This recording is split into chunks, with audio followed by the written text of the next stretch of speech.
Hey yo, what's up everyone? It's your boy CrispPurpose back at it again with another Gems of War Tower Invasion video for you guys. So this week we are in the demonic kingdom of the Blighted Lands. And man, there are a lot of cool teams for this Tower Invasion event, man. The restriction, of course, is that Damon troops. And yeah, there's a lot of teams, a lot of cool options that players can pick from. So I'm sure that there's going to be a lot of variety out there when it comes on the team options. So I'm going to be showcasing about two teams for this Tower Invasion event, as well as a team for the Underspire, because we need to do a Blighted Lands team. So I'm going to be showcasing a Blighted Lands team for the Underspire. As well as we have a brand new campaign, of course, the Axe of the Horde campaign is here. So we want to take a look at that as well. Take a look at the mythic, take a look at the weapon, take a look at a pet.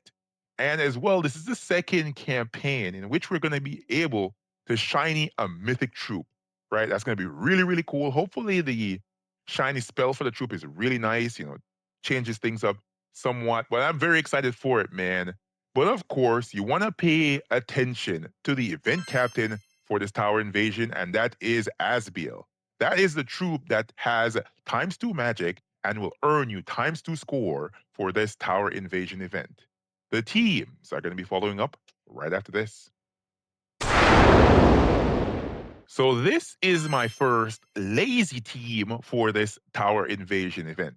As we said before, the invasion captain, or the event captain, I should say, Asbiel is right here at the top of the team. This is, of course, a Daemon troop from the Blighted Lands with a 12 mana cost. I did not get the shiny keys for this and the tokens. Nah, I decided to just go at it like normal because I was away for a couple days. Me and Cam went to watch the new Demon Slayer movie, man. It was fire. You know what I mean? It was really, really good. We enjoyed it thoroughly, right, Cam? Yeah, it was a blast, right? And if you guys are going to watch it as well, let me know. Let me know if you guys enjoy it. Don't tell us any spoilers though, right? We don't want that in the comment section. But of course, Asbiel deals for his spell, Fiery Lash, in which he will deal magic +2 damage to an enemy. And if they're a tower, he's going to deal 3 times to 5 times damage based on my ascensions. Then he will create 5 burning gems. I think the shiny spell creates additional burning gems, which is, okay, not the best. Of course, the troop has fireproof, like a majority of the troops that are daemons, so it's immune to burning and fear fire. It has infernal armor, 25% skull damage reflect, and of course, it has that siege breaker final trait. You want to ensure that you have this troop traded. You'll gain a lot of benefit from that. For my potions, I have the potion of enchantment, the potion of explosion, the potion of rejuvenation, potion of armor, and of course, 20% star from an Anu in this one. Then on the second place on the team, we have the Obsidian Labram. This is the weapon from the Obsidian Depths faction. It explodes magic +1 gems, then it will summon an Obsidian Depths troop. This is going to be here as a good resummoning option for the hero because it just gets mana to everybody on the team and it explodes every single gem. So you don't have to think about, oh, you don't have enough brown gems on the board or enough green gems on the board. Forget about that. You're exploding the entire board here with this weapon. I'm using it here with the Archmage's hero class. If you go super deep into the tower invasion, it doesn't really matter what you're using because you're going to have 4 towers. At that point, you're just going to have to just go at it just like that. I'm using Archmage's though because, of course, it has a mana flare final trait, as well as it has an ability to get a 50% mana start. So I'll be able to get the weapon spell really, really fast and then explode all those gems on the board.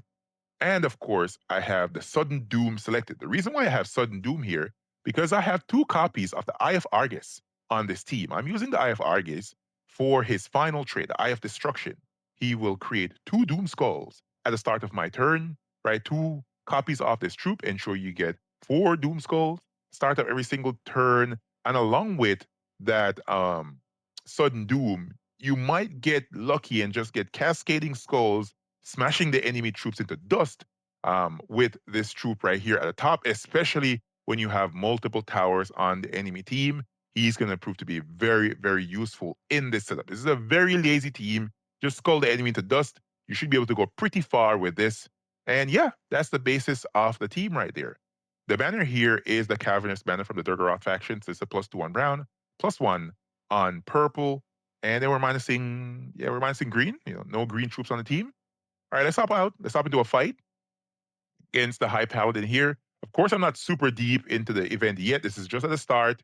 I decided to go with this because it's just so easy and very lazy, right? Sometimes the skulls will match by themselves, allowing you just to kill out the enemy troops. If indeed you want to, just to speed things up, you can of course attach weapons like the Rube Macaque and any other AoE damaging weapon. That's fine. Black Manacles comes to mind. But of course, I want to show something that you can just put on and run it all the way until you run out of sigils, right? And that's what this lazy team is all about, right? That's what it's all about. Let's try that one more time. Let's see if we can get some skulls to match here. And then we're going to move on to a second team for this tower invasion event. And man, I can't stop talking about the new Demon Slayer movie because, I'm a big anime fan. Love, love, love, love anime, right? And man, it was a blast. It was a blast, right? I don't know. I don't know. If you don't love anime, man, maybe it doesn't seem like I'm excited about nothing. But yeah, I love it. I love it. And I love it. All right, the second team is gonna be following up right after this. And this is lazy team number 2. So Wrath has replaced uh Asbiel at the top of the team. So Wrath, everyone should know Wrath, right? Cinder Mirage, Damon Troop, 18 mana cost of yellow and brown. Spell is Burning Fury, in which you will transform blue gems to brown and yellow gems to skulls. You will enrage all allies and burn all enemies. Of course, the troop has skull damage reflection, and most important, that final trait of Cataclysm. He will explode 2 random gems when I deal skull damage. So you want to ensure that you're hitting the enemy with skulls to get that explosion.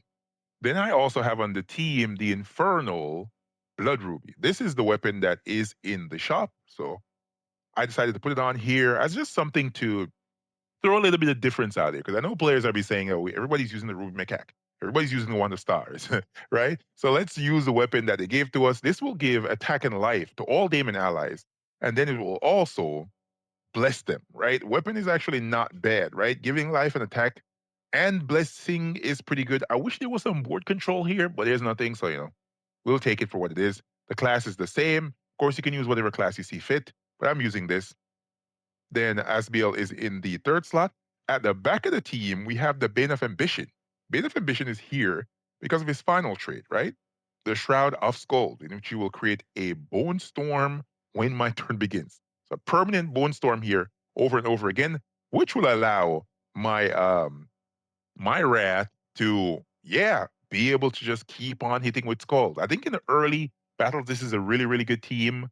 In the late battles, you might have to make some adjustments to it as you see fit, but I think it's fine regardless, man. This is just something different that I decided to use here because I want to play a little bit lazy this week. I'm not into playing too hard, playing a little bit lazy. Let's try it out and see how it actually works out here. So there we go. That's exactly what you're looking for. You're looking for just random skull hits, just popping off, hitting the enemy troops, and they're just dying, right? And now let's go for rat, and there we go. Yeah, just like that, right? Some person might say killing one enemy at a time is just, a waste of time, but the truth is, it's fun, right? It's fun in the case that you get to use skulls against the enemy troops here. Of course, it's not the best that you have Wrath in the first slot, but Wrath's traits simply work if he's able to, deal some skull damage to the enemy troops. It's not going to be as potent if you can't deal the skull damage. All right, let's convert some gems here. There we go. It's exactly what I was talking about, right? The skulls are just popping off, and you'll never run out of skulls. You'll never run out of skulls because you have that final trait there from the Bane of Ambition.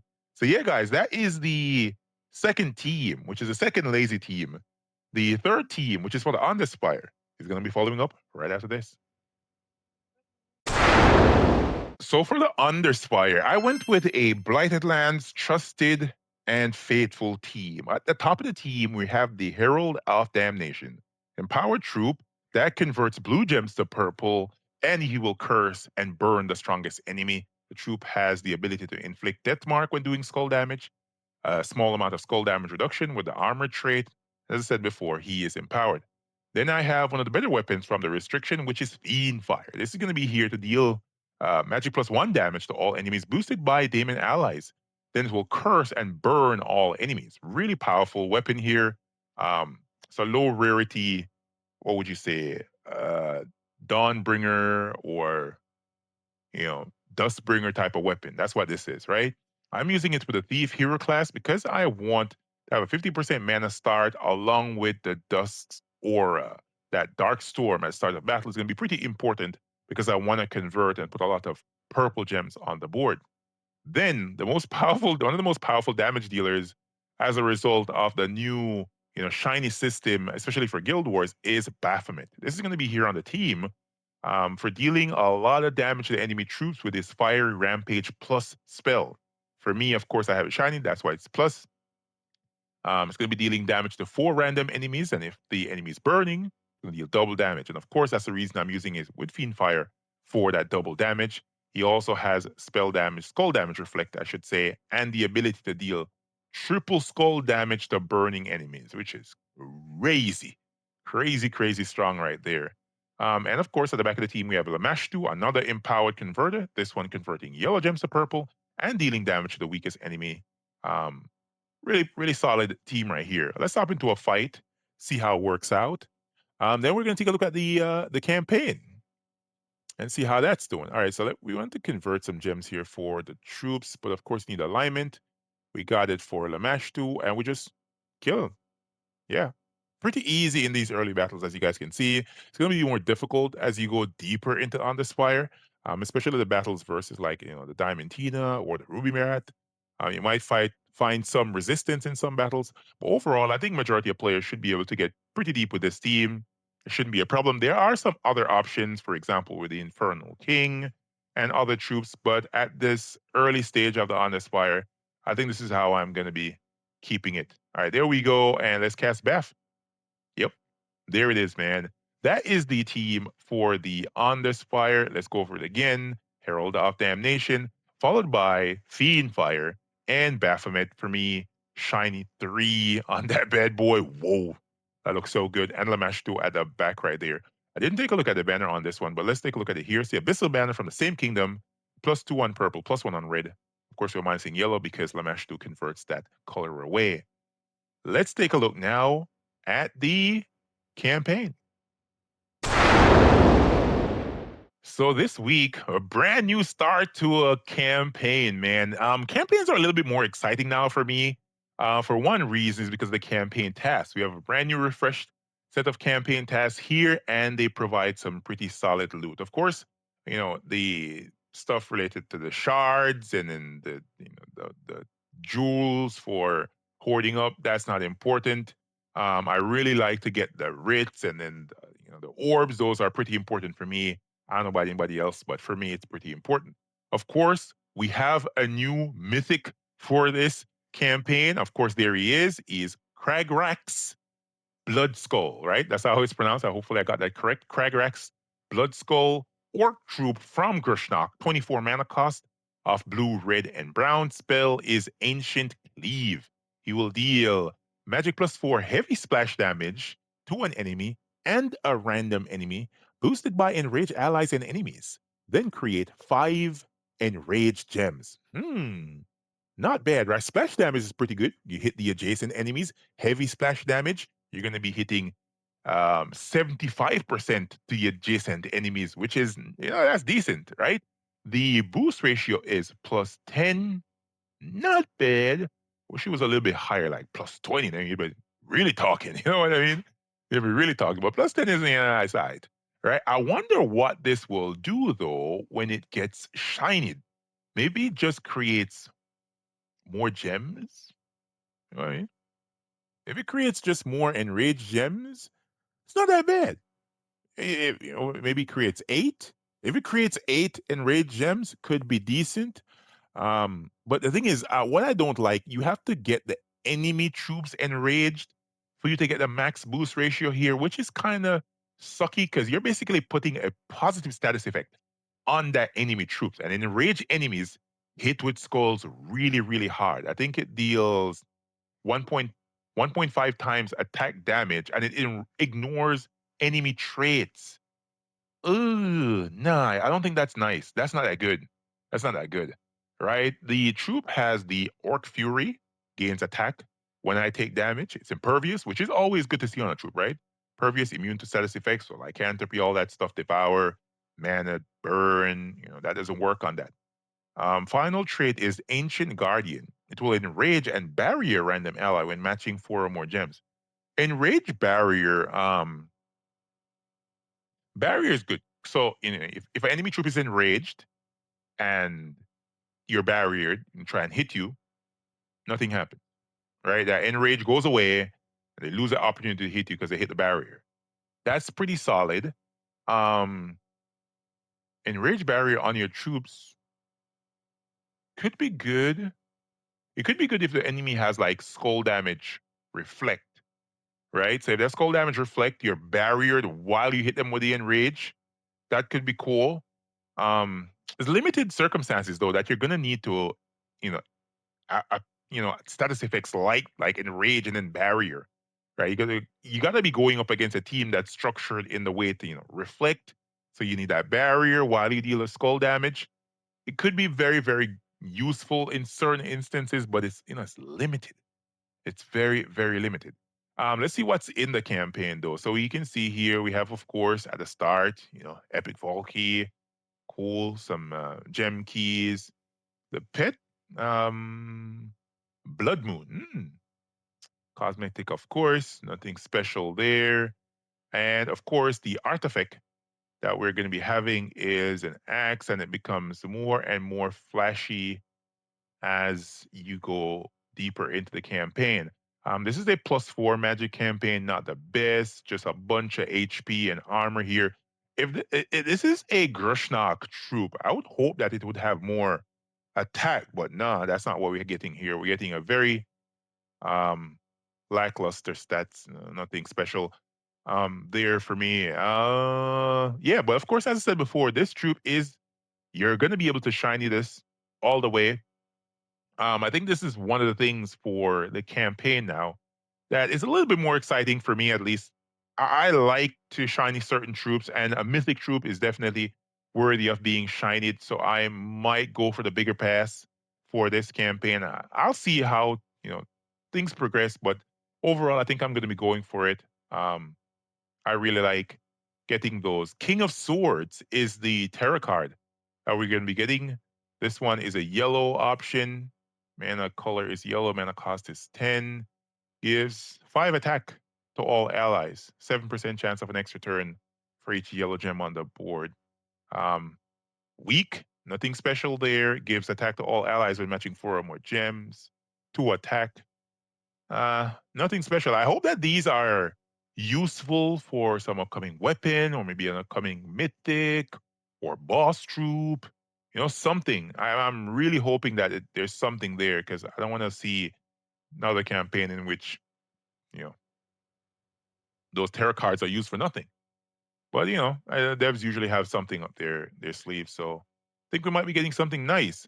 So yeah, guys, that is it for looking at the campaign. I am excited about this. Hopefully, guys and gals found this video helpful and informative. If you did, remember to smash that like button, comment to let me know what you guys think. And I have some announcements coming up later this week. I will let you guys know in detail in that video about some significant changes, launching off a new channel, and things are going to be changing somewhat on this channel. So look out for a video from me later this week explaining that. Catch you guys next one. Peace.